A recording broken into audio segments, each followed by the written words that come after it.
Muy buenas tardes a todos. Bienvenidos a esta sesión de Concreto en Latinoamérica. Les damos la más cordial bienvenida a todos. Quisiera empezar por recibirlos a cada uno de ustedes, darle la bienvenida al doctor Julio Timmerman. Y antes de empezar y comenzar con la introducción del tema, únicamente me gustaría dar un par de comentarios. Recuerden todos que todas sus preguntas las pueden escribir en la sección que dice Q&A o Q&A, y ahí vamos a estar revisando todas las preguntas que van a estar ustedes generando. Al final vamos a dar un tiempo para poder contestarlas. El doctor Julio va, dependiendo del tiempo, nos va a contestar. Las que no se alcancen a contestar, de antemano les ofrecemos una disculpa. Estaremos viendo si más adelante les podemos enviar las respuestas. Cuando escriban sus preguntas, les pido por favor que escriban el país del cual están haciendo la pregunta. Y también les recuerdo sobre contestar la encuesta de retroalimentación. Durante la sesión les vamos a estar poniendo en el chat la liga para que puedan accesar a la encuesta y puedan contestarla. Y bueno, sin mayor preámbulo, la plática que vamos a tener el día de hoy se titula Diseño y construcción del Museo del Mañana en Río de Janeiro, Brasil, que va a ser presentada por el doctor Julio Timmerman. Y me permito presentar al doctor Julio, quien es director de Engeti, consultoría e ingeniería, que se dedica a hacer consultoría y diseño estructural. El doctor Julio es ingeniero civil graduado en 1977 por la Escuela Politécnica de la Universidad de Sao Paulo, en Brasil. Tiene una especialización en estructuras de la Escuela de Ingeniería de Linz. Es expresidente del ABC, que es la Asociación Brasileña de Ingeniería Estructural y Consultoría. Ha recibido diferentes premios y reconocimientos en los que se destacan: Premio Emilio Baumgart en 2005 por Ibracom, que es el Instituto Brasileño del Concreto. El Premio Gilberto Molinari en 2009 en reconocimiento a los servicios prestados al instituto. Fue presidente del Instituto Brasileño del Hormigón o del Concreto. Es vicepresidente del IAPSE, que es la Asociación Internacional de Puentes e Ingeniería Estructural. El doctor Julio también es miembro del comité ACI 318L, que es el reglamento de construcciones del American Concrete Institute. También es coordinador S de ABNT para revisar varias normas brasileñas. Es miembro de la Junta del ABPE, que es la Asociación Brasileña de Puentes y Estructuras Mayores. Es autor y coautor de varios artículos y libros publicados en Brasil y en el extranjero.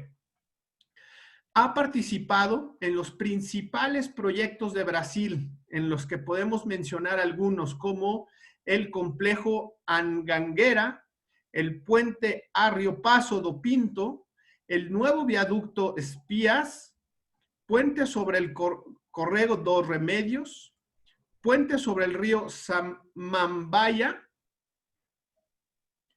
y en el puente Orlando Macer, el puente sobre el río São Gonçalo, y edificios icónicos en Brasil como el Lojas Marisa, el Paso de Frevo, el Museo del Mañana, que es el que vamos a ver ahora, el Laboratorio Nacional de Luz Sincrotron y Nest, que es la refinería Abreu de Lima. Sin mayor preámbulo, dejo con ustedes al doctor Julio para que nos platique sobre el Museo del Mañana. Por favor, doctor.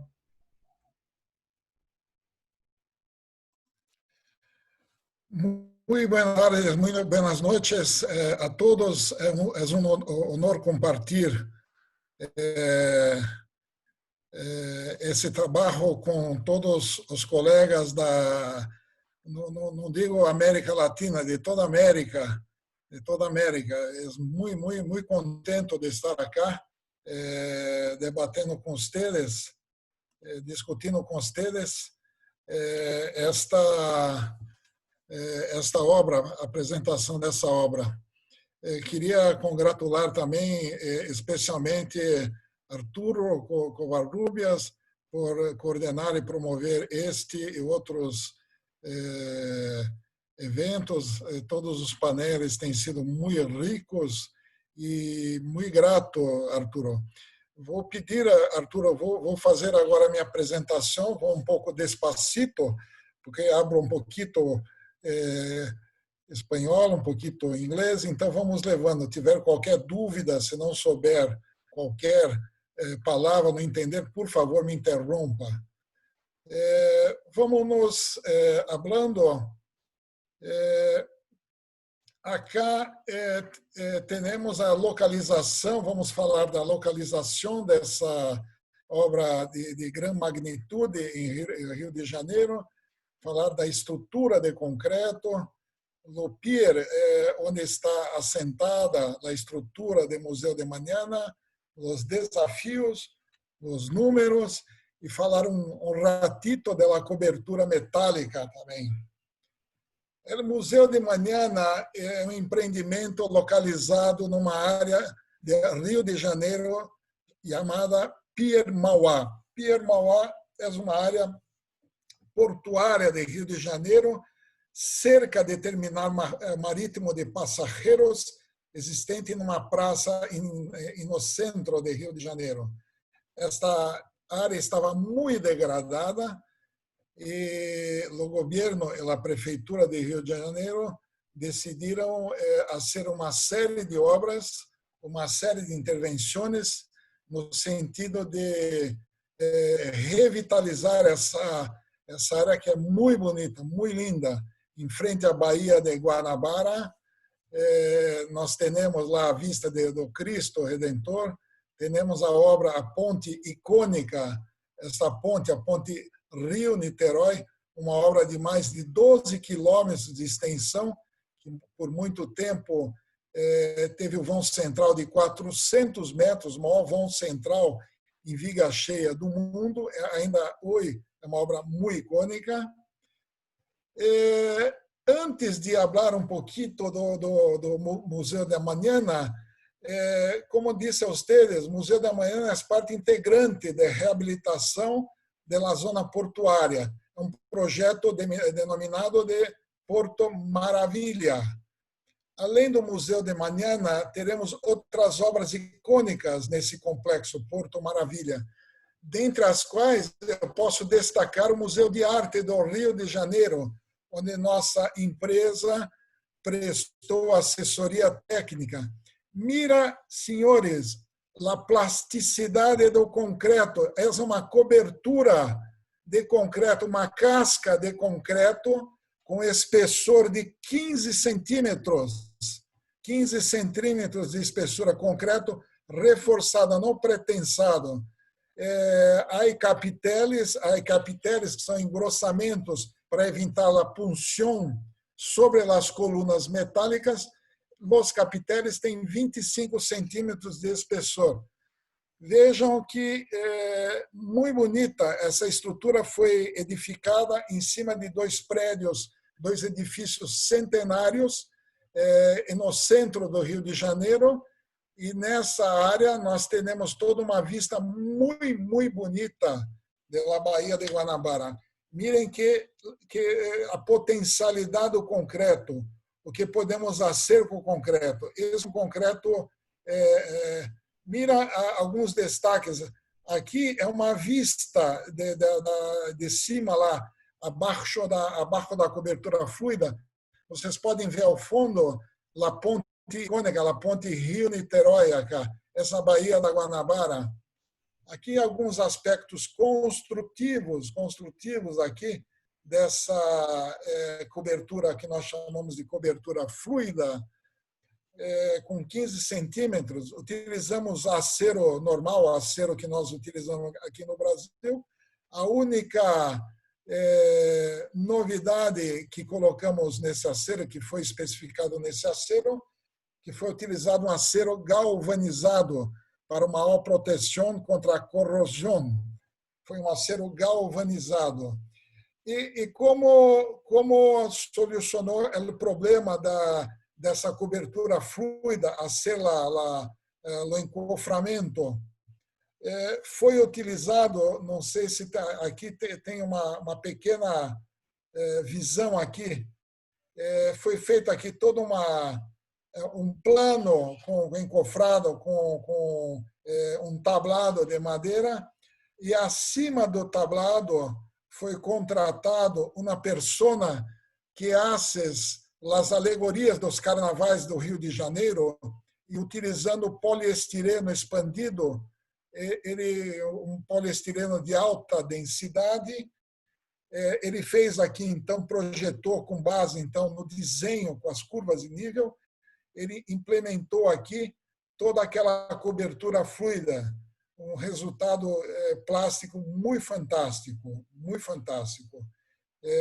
Essa foi uma obra realmente que tivemos orgulho de participar, e eu só estou dando alguns detalhes construtivos. A palestra de hoje não é dessa, eu só quis mostrar para vocês realmente que temos várias obras aqui em Brasília, várias obras realmente de magnitude, várias obras muito hermosas, muito plásticas, mostrando toda a potencialidade do concreto, que nós vestimos a camisa através do ACI e através do Ibracon. Adotamos isso como nossa fonte de vida, fonte de saber.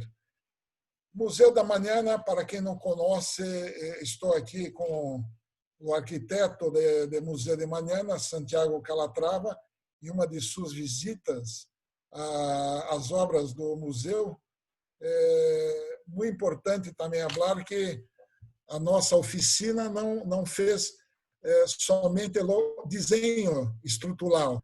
Nós também acompanhamos, demos uma assessoria técnica para as obras, o desenvolvimento das obras, dos serviços, mantendo um engenheiro no site da obra, no sentido de levantar todos os problemas, trazer para a nossa oficina e solucionar todos os problemas de uma obra com essa complexidade. Mira, a estrutura do Museu de Manhã é uma estrutura longilínea, uma estrutura com 330 metros de comprimento total e por uma largura em torno de 30 metros, construída em cima de um pier. Um pier é um local de atracação dos navios de passageiros, uma altura máxima de 20 metros. 20 metros. Essa 330 metros é a estrutura, o comprimento total, incluindo a cobertura metálica. A cobertura metálica que nós vamos ver um pouquinho dessa cobertura metálica. Essa cobertura, a estrutura de concreto, onde que a estrutura metálica está apoiada, está suportada, a estrutura de concreto de Oregon, ela tem cerca de 200 metros, 190 metros de comprimento, de longitude. E então, a cobertura metálica tem dois voladiços, um voladiço frontal, aqui é a entrada principal para o pier da Praça Mauá, um voladiço de 70 metros, e acá, no fundo aqui, onde há uma cafeteria muito hermosa, com toda a vista para a Baía de Guanabara, para essa obra icônica aqui, que foi construída na década de 70, outro voladiço um pouco menor, de 65 metros, algo assim. Eu queria mostrar a hora muito rapidamente, para termos uma ideia, mostrar esse filme, é coisa de 2 minutos, por favor.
Muito bem, dando continuidade, não sei se vocês perceberam no vídeo que passou, a cobertura, nós temos vários módulos, diversos módulos de células fotovoltaicas que se movimentam acompanhando o movimento do sol, no sentido de captar energia solar. Todo o edifício ele é abastecido por energia solar e após toda a definição da arquitetura do senhor Calatrava, o governo do Rio de Janeiro, a prefeitura do Rio de Janeiro, decidiram que essa edificação, o Museu da Manhã, deveria ter o mais alto grau de sustentabilidade.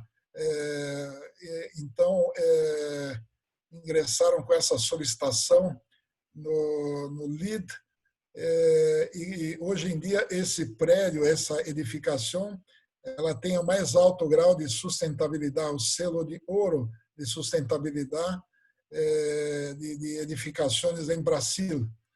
E houve uma alteração do projeto muito grande, que nós vamos ver daqui a pouco, que, em função da necessidade de atender às demandas para uma edificação sustentável, foi necessário fazer um subsuelo, que não havia subsuelo, havia um subsuelo para construir grandes reservatórios de água, para captar a água da Baía da Guanabara, para fazer o tratamento dessa água. A Baía da Guanabara atualmente é muito poluída, então há uma captação da água desta Baía da Guanabara no sentido de fazer um tratamento, não para torná-la potável para consumo humano, mas sim para utilização para limpeza, utilização para lavagem de todo o rio. Então, isso generou uma grande alteração e, com isso, essa edificação conseguiu o selo, o mais alto grau de sustentabilidade em todos os edifícios do Brasil. Temos aqui as formas arquitetônicas, como todas as edificações do senhor Calatrava, não é uma parede reta, todas são curvas, unindo-se com curvas. Mira lá ingresso aqui, essa entrada principal com escaleiras, e aqui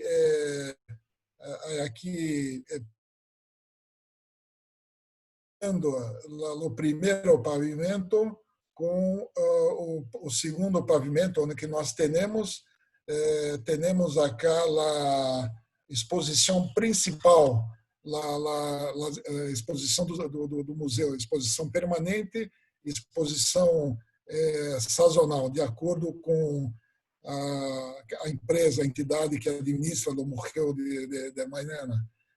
Mira mais algumas imagens, né? Aqui está essa rampa aqui, essa passarela aqui em voladiço, que liga o primeiro ao segundo pavimento, a rampa de acesso. Mira, não é tudo em hormigão, tudo em concreto.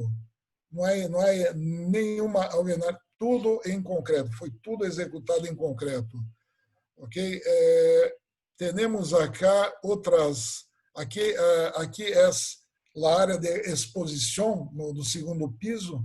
Mira aqui é a cobertura, aqui a cobertura com treliças, duas grandes treliças laterais, nós vamos ver um pouquinho aqui essa cobertura. E a estrutura aqui, ela basicamente são estruturas, são paredes de hormigão, paredes de concreto, que suportam a carga da cobertura e transmitem lá para a cimentação, com aberturas aqui para fazer o acesso aqui às rampas e às escaleiras. Mira aqui uma outra imagem aqui também do segundo pavimento. Aqui também nós temos aqui o auditório. Nós temos que ter, em função, vamos dizer, da concepção arquitetônica, grandes vãos grandes, da ordem de 20, 30 metros acá, no sentido de conferir uma plasticidade, uma visibilidade muito grande às pessoas que estão aqui dentro do auditório. Aqui temos no primeiro piso uma cafeteria, é um local muito hermoso aqui também. Temos aqui somente dois pilares aqui, duas colunas reticuladas, e aqui uma estrutura em balanço, que nós vamos ver depois como é que foi estruturado. Isso aqui mira uma visão muito fantástica da Baía de Guanabara e, ao fundo, La Ponte Rio-Niterói.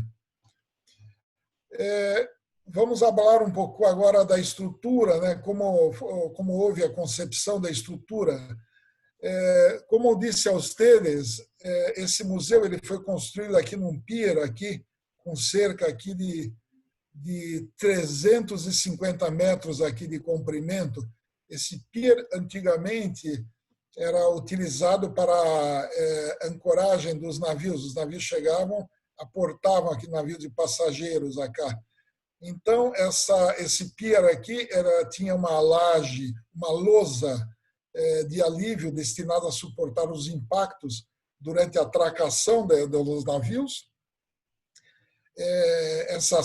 Essa lousa de alívio aqui era sustentada por pares de cavaletes de pilas pré-moldadas inclinadas.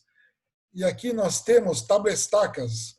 Tabla-estacas são estacas pranchas aqui, no sentido, então, de conformar aqui todo o perímetro aqui do pier aqui.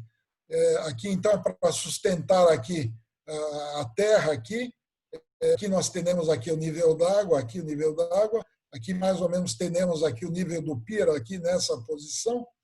Mira que, inicialmente, quando foi desenvolvido, projetado o Museu de Manana, nós teríamos somente uma estrutura daqui para frente, para cima, para arriba, e depois, no sentido de tornar o Museu de Manana com o grau de sustentabilidade, houve a necessidade de implantar um subsolo. Subsolo, ele vai estar abaixo do nível d'água, vai estar como se fosse aqui uma caixa d'água enterrada. Nós teríamos aqui em torno de 2 a 3 metros aqui de água. Então, tivemos que considerar aqui toda uma subpressão. Fizemos uma lousa de alívio aqui, uma lousa de subpressão também, no sentido de suportar essa empuxo de água, né, que temos em função dessa construção do subsolo. Essa aqui, algumas características aqui do pier na época da construção. Nós temos aqui 70 anos aqui de construção. O que passou em 1991, esse pier aqui foi feita uma inspeção por uma empresa brasileira e se comprovou que nunca houve mantenimento dessa estrutura do pier. Então, se encontraram várias pilas, várias estacas, aquelas estacas, pares de estacas inclinadas, seccionadas devido à corrosão, trincadas, fissuradas, com comprometimento da seção de empostramento com a lousa de alívio. Okay? Em 1997, ou seja, quase 25 anos atrás, se proibiu o emprego para atracação de barcos e se liberou somente para aparcamento de ônibus e armazenagem de contêineres. E aqui, então, se decidiu a ser o Museu de Mañana. E uma das premissas também para a construção do Museu de Mañana foi que a estrutura do Museu da Mañana seria independente da estrutura do pier, Foram feitos pequenos reparos aqui na estrutura do pier, no sentido de reconsolidar o empostramento das pilas com a lousa de alívio, mas a premissa aqui foi a ser a estrutura do Museu de Mañana totalmente independente da estrutura do pier. Mira, a estrutura de concreto é uma estrutura relativamente baixa, não temos grandes problemas de estabilidade. O que tivemos foi uma discussão até um pouco acalorada com o arquiteto, que nós teríamos uma estrutura com 195 metros de longitude. Inicialmente, o arquiteto não queria nenhuma junta de dilatação, mas é possível ser, sim, com tecnologia hoje, com aditivos, com sistemas construtivos, podemos até fazer, mas ia ter um custo muito alto. E depois de algumas peleas, o arquiteto foi convencido no sentido de implantar 3 juntas de dilatação na estrutura do museu. Vejam aqui, nós temos aqui um corte aqui, temos aqui o subsuelo, que seria então o local para a acomodação das caixas de tratamento da água captada da Baía da Guanabara. Aqui é a entrada principal, main entrance, isso é um corte, não? Temos acá também um entresuelo, chamamos mezanino entresuelo, que é um entresuelo para, basicamente, para acessar aqui. Aqui também temos a rampa de acesso do primeiro para o segundo pavimento. Aqui temos o segundo pavimento com as exposições principais. E aqui vemos que temos aqui uma galeria técnica que tem a função de transferir a carga dessa grande cobertura metálica para a estrutura de concreto e a estrutura de concreto para cimentações. E aqui também temos toda a parte de utilidades, de equipamentos, ar-condicionado. Então, aqui então passa toda a parte de utilidades do Museu de Mañana. Mira, aqui é um corte, isso aqui é muito interessante para nós vermos como é que é o caminhamento das cargas, não? A estrutura, como é que se comporta, né? Temos aqui 2 treliças, truss, uma em cada treliças gigantescas, com 25 metros aqui de ancho, de altura, e depois vai diminuindo para fazer o voladiço. Essa treliça tem um ponto de apoio aqui, só no pavimento, o térreo, e depois ela está suportada, ela está apoiada aqui nas extremidades, nos voladiços aqui dessa galeria técnica, e aqui do primeiro, aqui do segundo piso também. E com isso, então, toda essa carga também aqui proveniente da cobertura metálica é transferida aqui para a estrutura de concreto. A estrutura de concreto, nós temos aqui, então, todas essas, basicamente, são essas pilares, são essas paredes aqui de hormigões, paredes de concreto, que é óbvio, não são paredes lineares, como disse a vocês, a arquitetura nos presenteou realmente com uma arquitetura toda cheia de curvas, complicadíssima, mas conseguiu se viabilizar, então, o caminhamento dessas cargas para as cimentações, que nós vamos ver um pouquinho mais para frente. Mira, aqui um pouquinho da estrutura de concreto, né? Estrutura de concreto para cimentações, vigas, pouquíssimas vigas, nós teremos mais aqui pilares, paredes, né? E lousas. Então, a estrutura de cimentações, vigas e lousas, utilizamos aqui 30 megapascal, dá 4.350 psi, com fator water cement menor que 0,5, concreto para paredes, pilares e galeria técnica, que são um concreto mais resistente em função das cargas que são transmitidas, né, pela galeria técnica, por os pilares provenientes da cobertura metálica e transmitindo para a cimentação. Utilizamos 50 megapascal, 7.250 psi. Utilizamos o acero normal aqui no Brasil, acero CA50, com a resistência, a tensão de escoamento desse acero é 500 megapascal. Esse é um acero comercial do Brasil. A única diferença, novidade também que nós implementamos, porque essa região é uma região marinha, Baía da Guanabara, além de ser uma água salgada, uma água muito poluída, então especificamos no acero, utilização de acero galvanizado.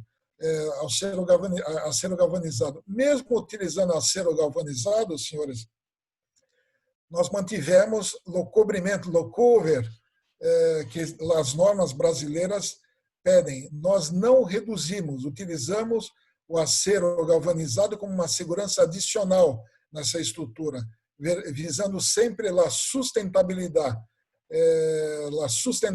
o desempenho da estrutura.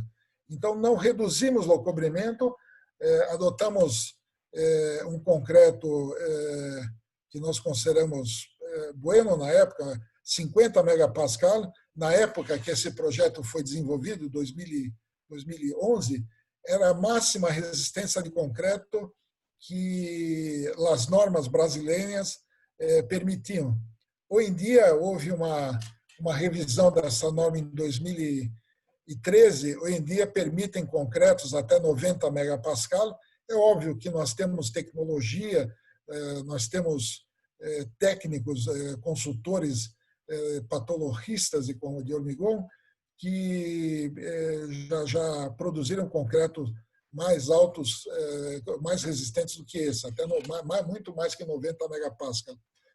E está em curso agora também uma revisão da nossa norma brasileira de desenho de estruturas de hormigão, de armado e pretensado, e certamente eles vão aumentar mais um pouquinho agora também essa resistência. No acero, então, utilizamos também o acero 50 megapascal, utilizamos também nas lousas um acero CA60, um acero um pouquinho mais resistente, que nós utilizamos muito em pantalha. Pantalha, para mim, são telas soldadas, que é muito utilizada aqui no Brasil também, e tem um pouquinho mais de resistência, né? E também utilizamos aço para proteção, aço com 1.900 megapascal, um acero específico para a proteção, RB é baixa relaxação do acero. Esses são os principais materiais que foram utilizados aqui na estrutura. Aqui, basicamente, são as cargas que foram consideradas em todos os níveis, né? No subterrâneo, subsuelo. Aqui temos as cargas adotadas no primeiro piso, as ações permanentes, acidentais, no mezanino também, uma sobrecarga de equipos, uma sobrecarga de pessoas transitando. Aqui no segundo piso, onde as exposições principais, as exposições permanentes, além de uma sobrecarga uniformemente distribuída de 300 quilos por metro quadrado, tem instalações específicas da museografia, que são instalações, são totens, toda aquela museografia também foi considerado, como são exposições permanentes, nós consideramos localmente, né, essas ações que a museografia nos passou. galeria técnica, a galeria lá que passam todas as utilidades e suporta também a cobertura metálica, a cobertura metálica. Senhores, hoje, 2020, nós vemos hoje, as pessoas falam, eu sou um estruturalista de concreto. Estamos falando em 2010, 2011, aqui em Brasília, estava incipiente ainda o uso do Revit, o uso do BIM, e como ser a modelagem matemática dessa estrutura de concreto, né? Vários softwares nos falavam que bastava ler a arquitetura, no projeto, no desenho de arquitetura, que o software ele automaticamente gerava o modelo matemático da estrutura de concreto. Lê do engano, pelo menos na época, tivemos várias tentativas no sentido de utilizar softwares para fazer essa modelagem diretamente e não logramos êxito, principalmente porque o projeto, o desenho da arquitetura não foi desenvolvido em 3D, não foi feito num sistema Revit ou em BIM. Então, vocês podem reparar que nós temos várias paredes. Se fossem paredes lineares, se encontrando com outras estruturas lineares, seria até fácil realmente montar esse modelo. Mas não conseguimos, tivemos muita dificuldade, contactamos consultores estrangeiros, um consultor de USA também, que ele inicialmente nos falou que seria muito fácil soltar esse modelo. Quando ele falou muito fácil, puxa vida, ele falou que em uma semana gerava esse modelo.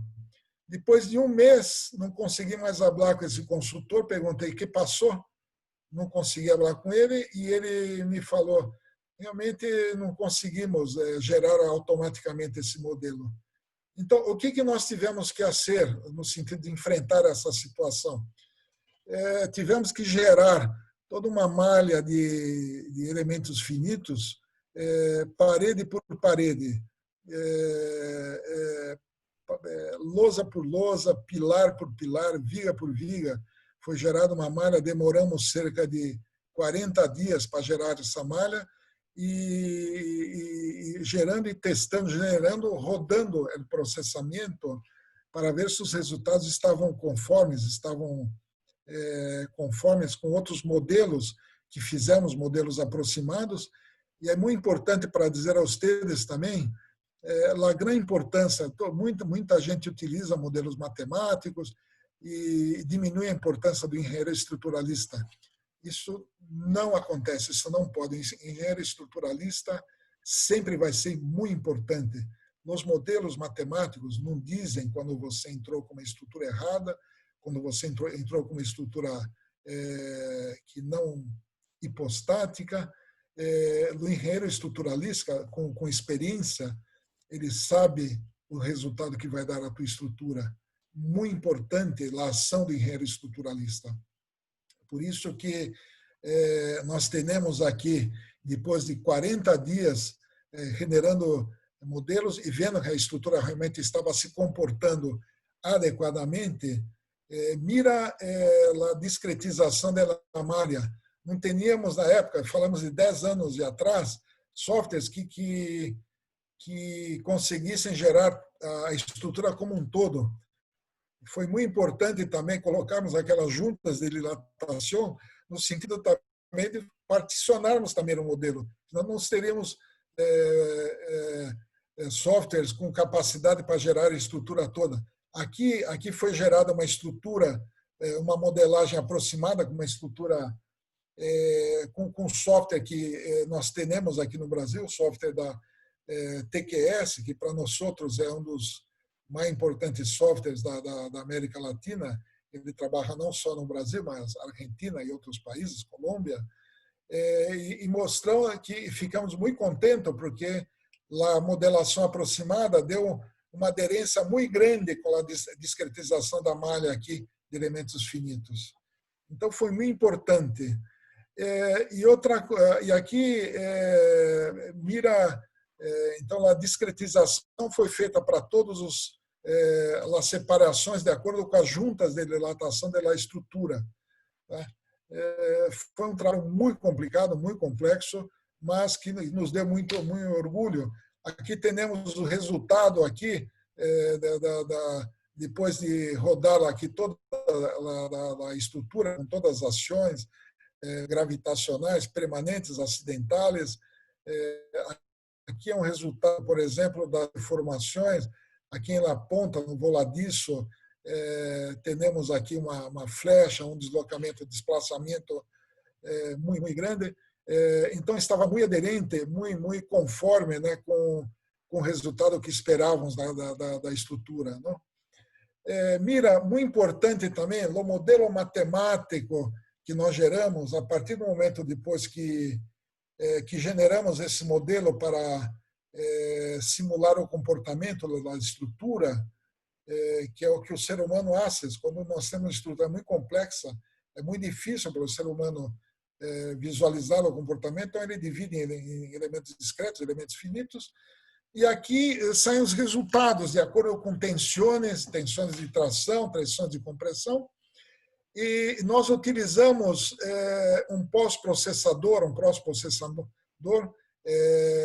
que foi desenvolvido por um engenheiro da Universidade do Rio de Janeiro, da PUC, Pontifícia Universidade Católica do Rio de Janeiro, muito bueno, muito competente, um pós-processador que fazia integração de todas as tensões de tração e já fazia o dimensionamento dos aceros de acordo com a norma brasileira. Muito interessante, muito fantástico realmente esse pós-processamento. Com isso nós conseguimos agilizar bastante, perdemos muito tempo na modelagem da estrutura, mas depois ganhamos com esse pós-processamento. Aqui as ações da cobertura metálica, mira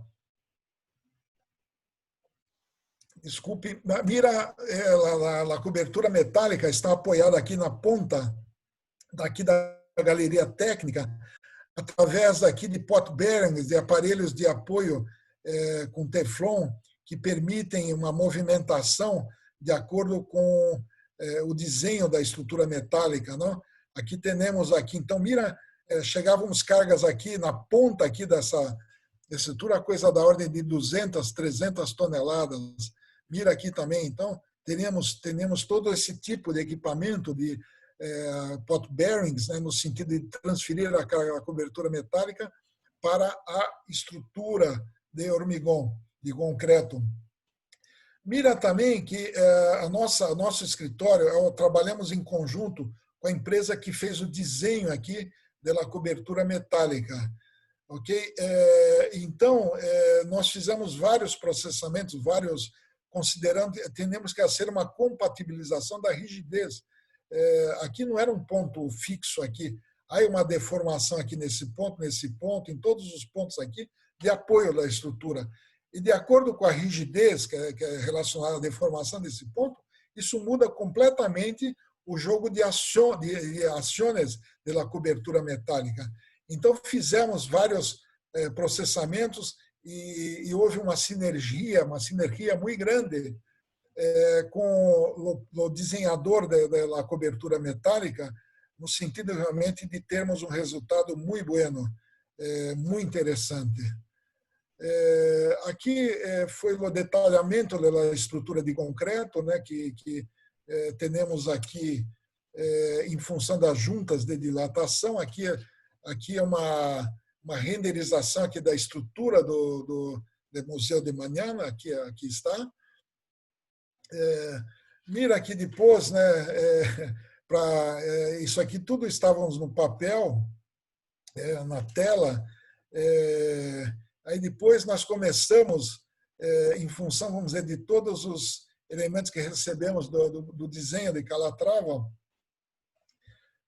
começou-se a desenvolver aqui o sistema em 3D, utilizando o Revit, era ainda muito incipiente, e em função do Revit aqui, gerou-se aqui a forma, né, da estrutura da peça, né, desenvolvida aqui pelo Revit também. Mira os encofrados também. A estrutura foi toda cast in place, moldada em loco. Então, houve então todo um desenho, né, do estrutural. Esse desenho foi passado para uma empresa para desenvolver os encofrados. Então, passamos toda a estrutura de hormigão de concreto, passamos com coordenadas, com locação de pontos, e eles têm um sistema, eles têm aqui um software lá que, em função de todos os dados fornecidos pelo desenho estrutural, o próprio computador da empresa de encofrados hacía os cortes e hacía os moldes das formas, né, para fazer os vários pilares, as várias lousas aqui. Utilizou-se aqui também um sistema chamado Vario, que é um sistema aqui de desforma depois. Ele segurava aqui nos encofrados aqui, e depois da cura necessária da estrutura de concreto, ele se desacoplava aqui. Então, um sistema muito interessante, né, e vejam que todos em função da complexidade, né, da arquitetura, teve que ser um desenho, né, de cada peça, um desenho em 3D, mostrando como é que se desenvolvia, porque nada era linear, não tinha em nenhuma direção, não era nada linear, era tudo variável, como todos os arquitetos gostam de ser, não? Mira aqui a construção, a construção aqui já posicionando aqui os encofrados. Aqui é um detalhe do desenvolvimento aqui, é um detalhe que nós achamos muito interessante, que era um detalhe dos problemas que temos lá. E aqui, por exemplo, né, com essa color aqui está resolvido, solved, está solucionado todos os problemas. Aqui também problemas. Aqui havia um pilar aqui que estava pendente, algum processo. Então, com isso, nós temos um controle e em conjunto com a construção da obra, evitar qualquer atraso na construção da obra. Mira, nossa empresa, eu sou somente uma pessoa, mas todos, mira a quantidade, um desenho, uma estrutura dessas, somente a estrutura de concreto, 204 desenhos padrão A0 de forma, somente de forma da estrutura de concreto, de hormigão. 232 desenhos de armação de acero normal e acero de pré-tensado. 42 desenhos de pipe rack, estrutura metálica para suportar as utilidades. 11 desenhos para fechamento dos shafts, escaleiras, e 229 desenhos para assistência técnica à obra. Como hablaste a ustedes, um projeto dessa magnitude não se conclui quando você entrega lá os desenhos de forma e armação. Há necessidade de haver uma sinergia entre o desenho e a obra. Por isso que a nossa empresa foi contratada para a supervisão técnica e assessoria técnica. E teníamos um engenheiro diariamente lá, captando as dúvidas que a obra trazia. Ele levava, era discutido em equipe, e nós fazíamos então as soluções entregando esses desenhos que foram desenvolvidos. Mira aqui também no detalhamento da estrutura de concreto, hacíamos detalhe em 3D, Mira que nós, na época, 10 anos atrás, no Revit, hoje eu acho que seria muito mais fácil você falar em 3D, que você conseguiria ter todos esses detalhes muito rapidamente. Mas aqui no Brasil ainda estava muito incipiente. Então tivemos que fazer todos esses detalhes aqui, colocando coordenadas e passando para a empresa de encofrados, no sentido de gerar as formas. Mira todos os detalhes, né, tivemos que fazer no sentido realmente de que a obra compreendesse realmente a linguagem que o arquiteto estava querendo mostrar. E nós fazemos aquele intermédio, né, entre o arquiteto e a obra, mostrando o que teria que ser feito. Todos os detalhes, não havia um detalhe simples, né, em função do um detalhamento aqui, por exemplo, aqui da extremidade aqui, há um voladiço aqui, há várias seções, porque não há uma constância, há sempre uma alteração. Mira aqui, aqui é uma passarela, a rampa de acesso, ela vai variando, não só em função da declividade dela, mas também aqui em função, né, dessa parede aqui lateral. Tá? Aqui também, na estrutura ao fundo do Museu de Manana, uma estrutura toda em balanço, e hacemos aqui uma viga carrão, no sentido de viabilizar aqui essa estrutura em balanço, que não há pilar nenhum aqui na frente. Então, foram várias soluções, em função também dos tramos muito grandes aqui, tivemos que utilizar em determinados locais aqui concreto pretensionado, concreto pretensado, utilizamos aqui lajes, lousas maciças, e aqui também lousas, chamamos aqui lousas nervuradas, não sei se é assim que também, ou lousa acanalada, são lousas com nervuras aqui, com vazios aqui, que foram utilizados poliestireno expandido, e com cabos aqui de protezione, cabo de pretensão.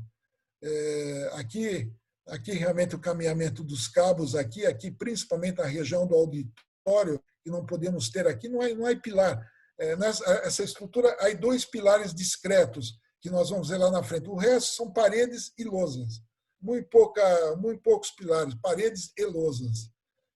Em função também das flechas, também foi feito todo um estudo com relação à deformação lenta de hormigão, e em função realmente dos grandes balanços, tivemos que adotar algumas contraflechas na execução da obra aqui. Isso deixamos bastante claro, e foi feito todo um acompanhamento e monitoramento no sentido de se entender o comportamento da estrutura, né? Aí um espejo d'água também, um espejo d'água em toda a lateral aqui da estrutura, um espejo d'água. Aqui nós temos aqui então main entrance, a entrada principal, e aqui na lateral aqui um espelho d'água. Esse espelho d'água é uma estrutura reticulada, né, com uma lousa aqui com 25 centímetros de espessor, suportadas por estacas, por pilhas metálicas, e juntas de dilatação a cada 50 centímetros. Vejam aqui o subsolo que nós tivemos que fazer em função da necessidade de se fazer grandes reservatórios para captação de água.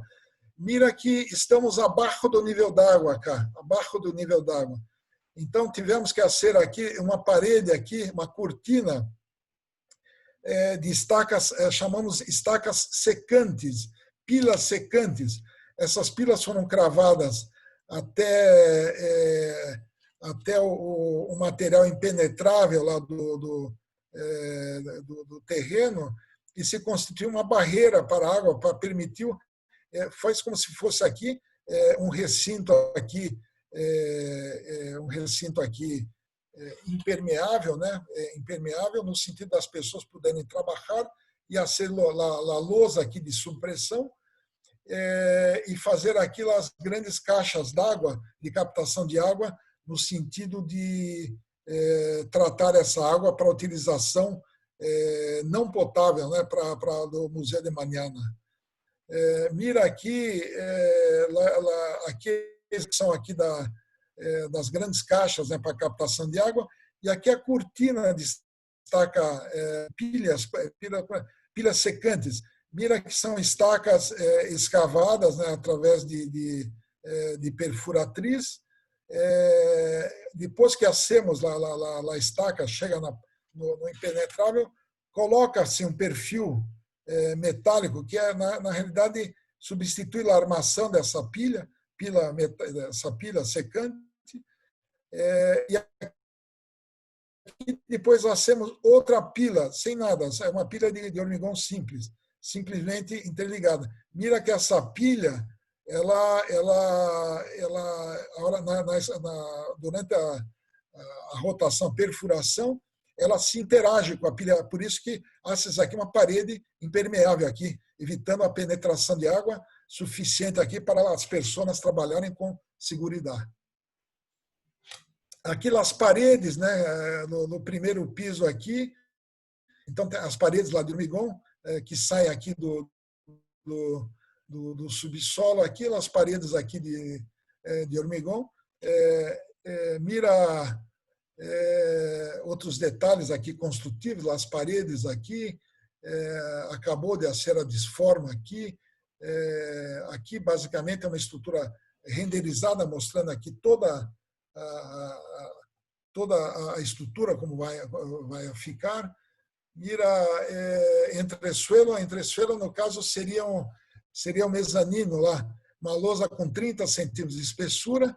E teníamos alguns pilares, poucos pilares, e teníamos tendões, tirantes para suportar esse entresuelo. Os tirantes vinham do segundo subsuelo, do segundo piso, e para suportar também esse entresuelo. Mira aqui também as escadas também, não havia pilares. Aqui há um tirante aqui suportando essa escaleira e transferindo a carga aqui para o pavimento superior. Mira aqui o segundo piso, era o piso principal, onde temos a exposição, né, com espessura de 30 a 40 centímetros, voladiços de até 5 metros no ingresso e um voladiço de 15 metros na cafeteria. Mira que nessa região aqui da cafeteria estamos acendo aqui cabos aqui de pré-tensão aqui, no sentido de suportar esse voladiço muito grande, né, de 15 metros. Aqui é aquela estrutura, a galeria técnica. Isso aqui é uma outra vista aqui do museu, uma outra vista aqui também. Mira a complexidade aqui, acendo aqui o acero. Aqui é o fundo, né, a Baía de Guanabara, os barcos aqui, os navios que agora atracam no outro pier, e aqui a ponte Rio-Niterói, a nossa famosa ponte Rio-Niterói. Mira aqui também uma outra encofrada aqui, outra encofrada aqui também. Veja a quantidade, né, de módulos aqui de encofrada aqui, no sentido realmente de respeitar as premissas que o nosso arquiteto nos forneceu. E eu acho que o resultado foi muito interessante, muito contente. A galeria técnica, essa é uma galeria, mira aqui a galeria, aqui, nesse ponto aqui, essa galeria aqui, então, é uma seção carrom, pré-tensionada aqui, porque aqui teremos cargas aqui vindo da cobertura metálica, e então, em função de um voladiço aqui, de 5 metros aqui, fizemos essa seção, foi feita uma seção carrom com o apoio aqui dessa cobertura, da cobertura metálica. Aqui internamente, mira os pipe racks aqui, já estão passando as utilidades.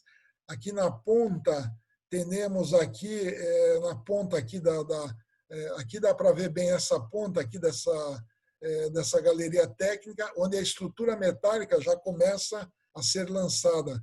Aqui são outros aspectos, né, muito interessantes aqui. Vejam todas as estruturas, não é um pilar, não é um pilar, uma viga, todas lousas e paredes, muito poucos pilares. Mira aqui, aqui na lateral também, outra vista também. Mira muito detalhes, observe os detalhes aqui, essa estrutura se encontrando com essa, muito complicado o comportamento da estrutura, por isso que foi muito difícil lançá-la ao modelo matemático. Sempre quero deixar isso muito claro para os engenheiros que estão entrando agora. Temos programas, software muito poderosos, ferramentas muito potencial muito grande, mas nunca poderemos prescindir de um engenheiro estruturalista. E tem que instalar realmente para verificar os resultados, o comportamento da estrutura. Ele tem que ter esse feeling. Nunca uma máquina irá substituir um engenheiro estruturalista. Mira aquela cobertura, aquela galeria técnica que chamamos lá, chamou Pecho de Paloma. Pecho de Paloma porque parece mesmo uma paloma aqui. E aqui, então, a cobertura metálica se apoiava aqui nesse ponto e nesse ponto. Aqui a treliça é uma treliça um pouco inclinada. E mira que essa cobertura, esse pecho de paloma, é nessa seção aqui. Ele começa de 0 e vai aumentando. Realmente é uma estrutura muito complicada de se entender, mas eu acho que o resultado foi muito interessante. Aqui a estrutura lá eu queria mostrar essa estrutura aqui nas laterais aqui, vemos aqui várias paredes aqui com aberturas aqui no sentido da lateral das pessoas poderem andar aqui e entrar a qualquer hora aqui para o recinto principal do museu. Aqui já estamos no acabamento aqui da estrutura. Mira que é também muito hermoso também. Aqui essa é uma imagem virtual, eletrônica ainda, né?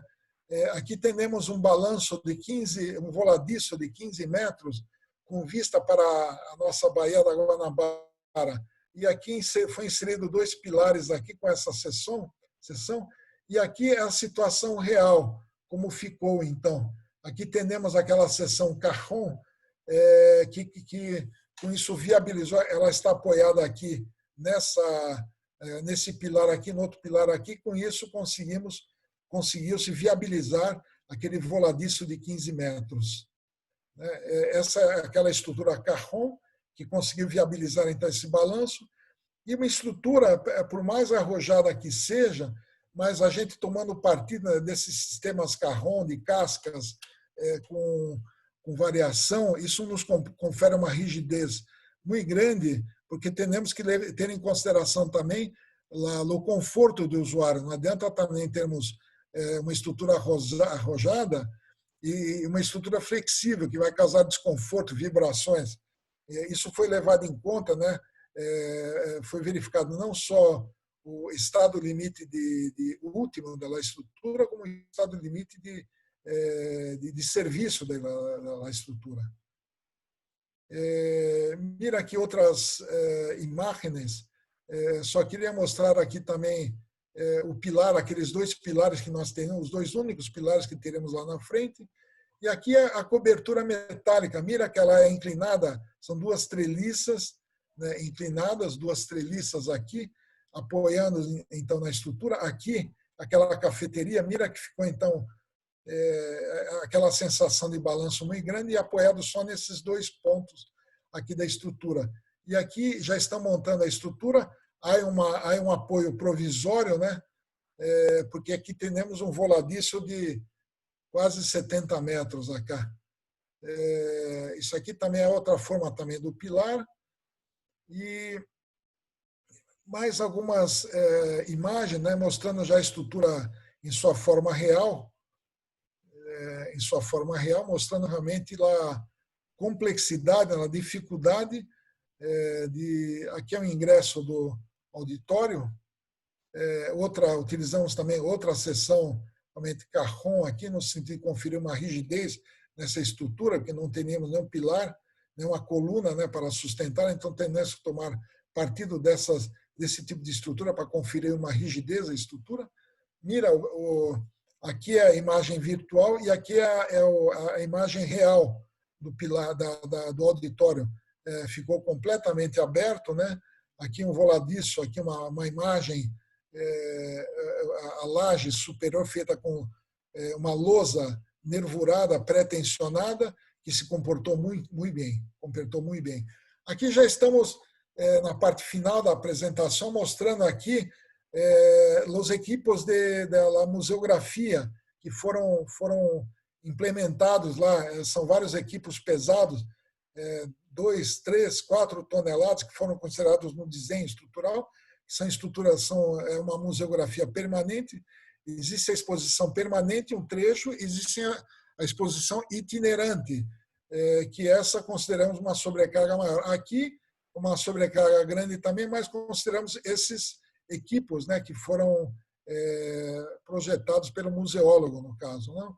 A cobertura metálica, mira, voladiço de 70 metros lá do terra e 74 metros lá do mar.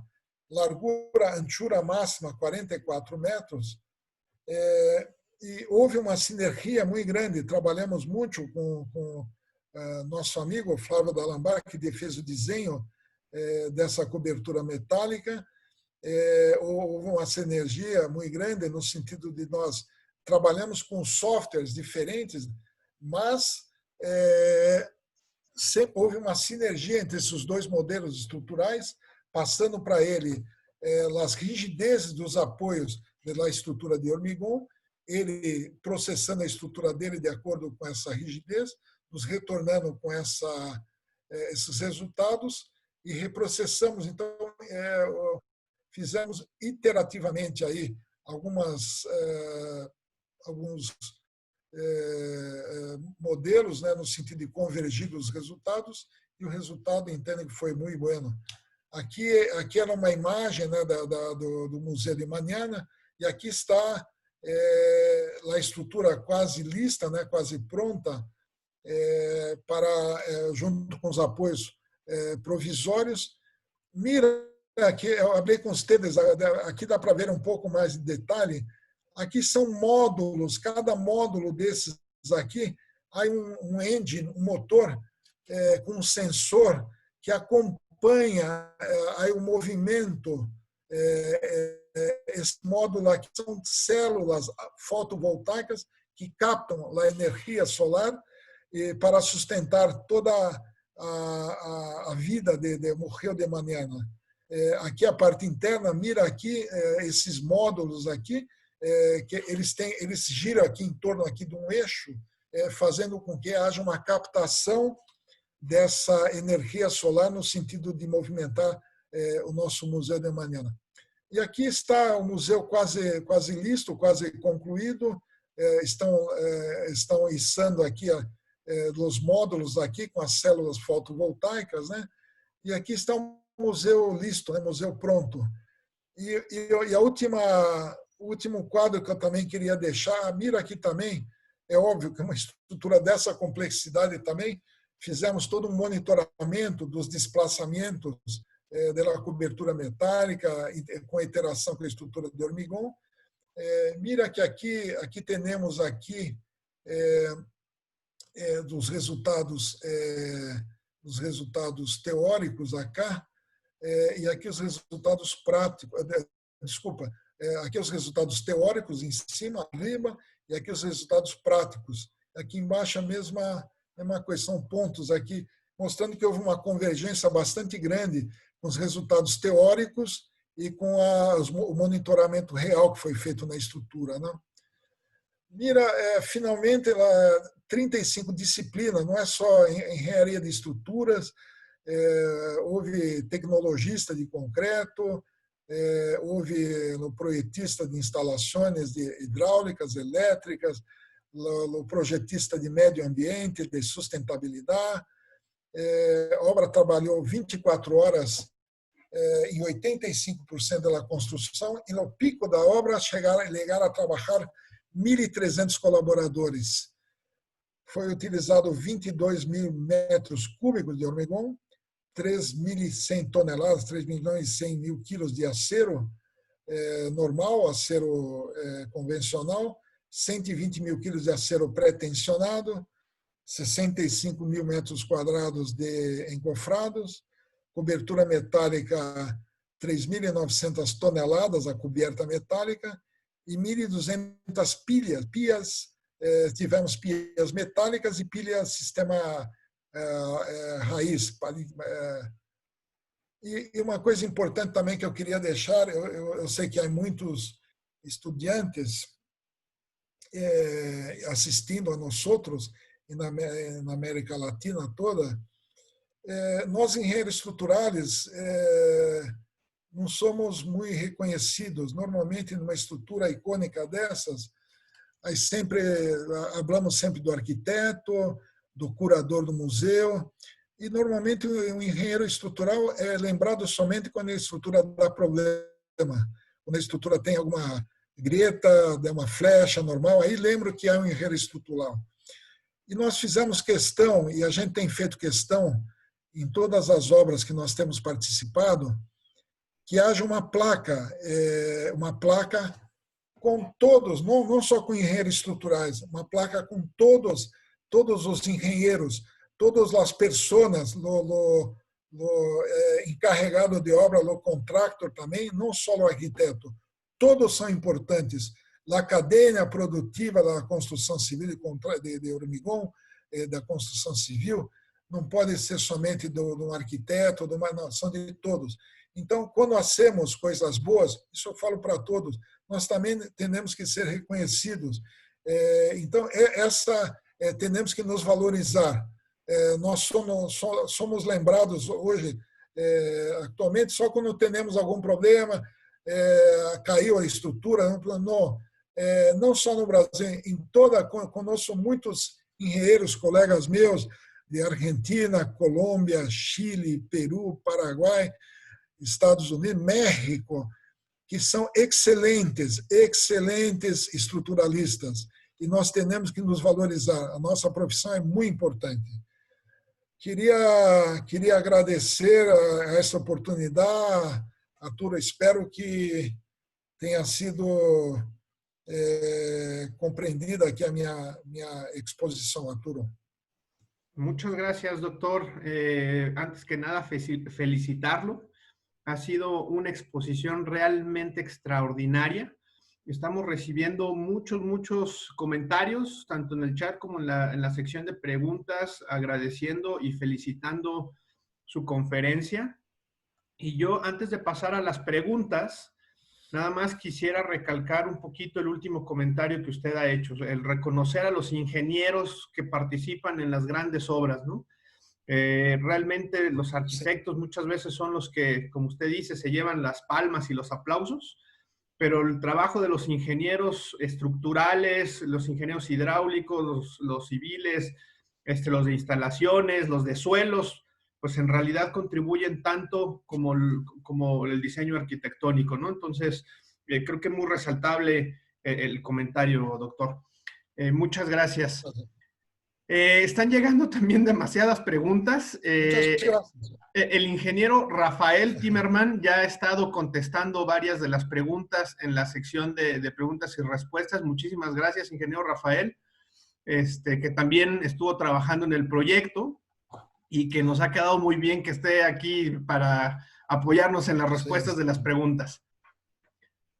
Entonces, le voy a hacer unas preguntas y de antemano ofrecemos una disculpa a todos aquellos que no alcancemos a contestar sus preguntas en vivo, pero estaremos después, nada más téngannos paciencia para que lo respondan de acuerdo a los tiempos que tenga el doctor Julio y el ingeniero Rafael. Entonces, pasamos a las preguntas. Aquí hay una. Oscar López, de México, dice, además de la resistencia mecánica y relación agua-cemento en el concreto, ¿hubo especificaciones arquitectónicas por durabilidad en el concreto? Com relação a especificações arquitetônicas, não aconteceu, não houve. No, más bien, quiere saber si de las especificaciones del concreto arquitectónico hubo alguna especificación por durabilidad. Sim, com certeza, Arturo, com certeza. Eu sou engenheiro estruturalista, existiam engenheiros, tecnólogos, técnicos de hormigão de concreto que faziam toda a dosagem, o controle de concreto. A nossa norma brasileira, em função do local que a estrutura está implantada, ela tem uma série de requisitos. Essa estrutura, por exemplo, ela está implantada num local com uma agressividade muito grande, classe 4, grade 4 da norma brasileira, que exige um cobrimento de armadura muito grande, exige um concreto com uma resistência mínima de 40 megapascal, e exige também, não era exigido, mas nós fizemos questão de utilizar o acero com acero galvanizado, no sentido de conferir uma segurança adicional. Tivemos também, Arturo, uma série de protótipos, quando foram feitos, por exemplo, na cobertura, simplesmente não chegamos lá e lançamos o hormigão. Houve todo um estudo de dosagem. Rio de Janeiro é um local muito problemático para os agregados de hormigão. Não temos lá no estado do Rio de Janeiro a pedra que chamam de basalto. Basalto é isso que fala também, basalto? É uma pedra, um agregado muito bueno. Teremos uma pedra mais soft, no sentido de tínhamos uma molacidade do hormigão muito baixo, então tivemos que procurar aí jazidas, né, para trazer os agregados, não? Fizemos todos os ensaios para ver se não tínhamos reativos, né, com relação ao álcali agregado. Então, houve realmente esse trabalho muito importante, né, dos tecnólogos, dos técnicos de hormigão, no sentido realmente de conferir e especificar uma grande durabilidade da estrutura de concreto. A estrutura de concreto ela já está lista, já foi inaugurada em 2015, já temos 5 anos, está muito bem, está se comportando muito bem e estão sendo monitoramento anuais aí, Arturo. Muchas gracias, doctor. Hay varias preguntas en portugués, perdón por no poder leerlas, esas yo creo que se las vamos a pasar por escrito. Hay muchas del tema estructural, por ejemplo, aquí hay una que dice, ¿qué tipo de cemento y agregados usaron para este tipo de concreto, ya que por la zona de construcción está expuesta a todos los tipos de climas? Entonces, ¿qué tipo de cemento fue el que...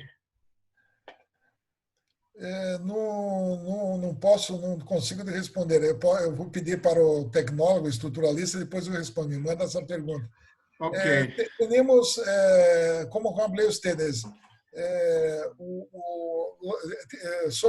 temos agregados muito problemáticos lá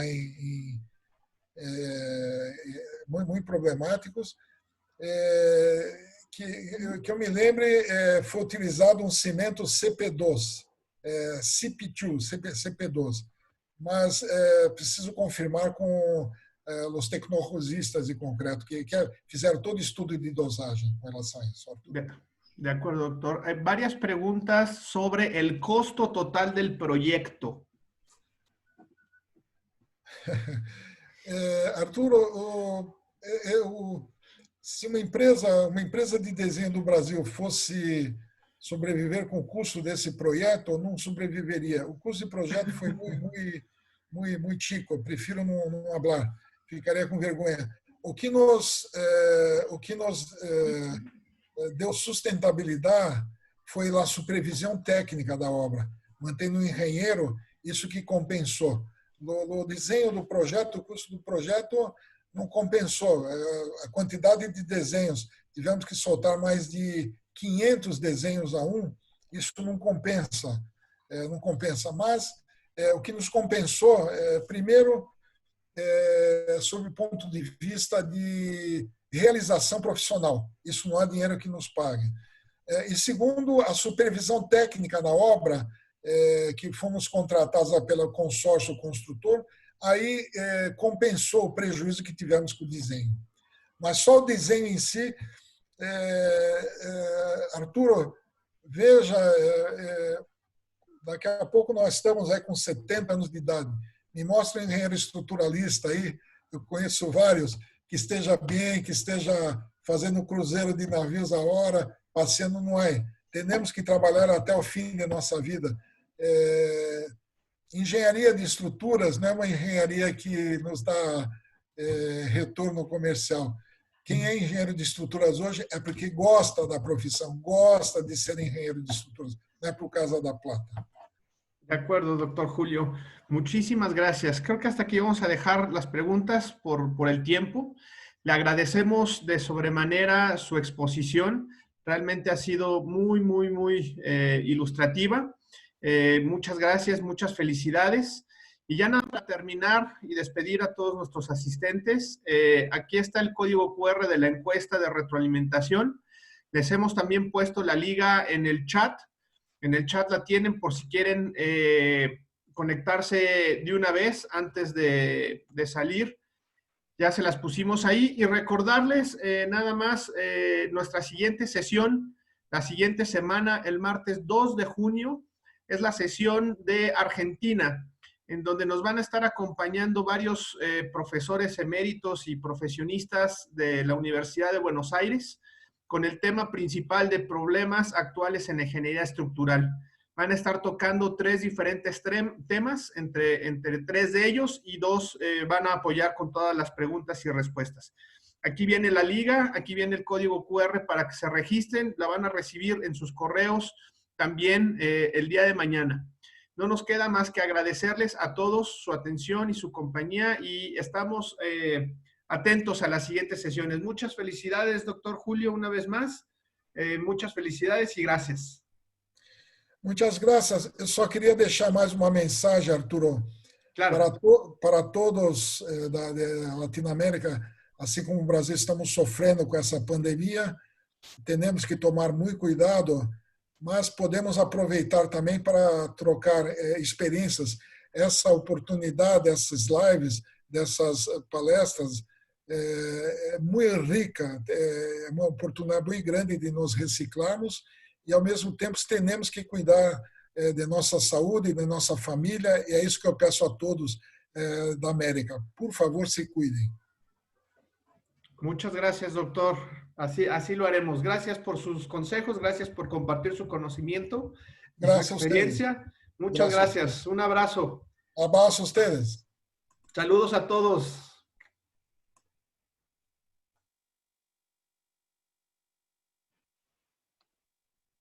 Hasta luego, Arturo.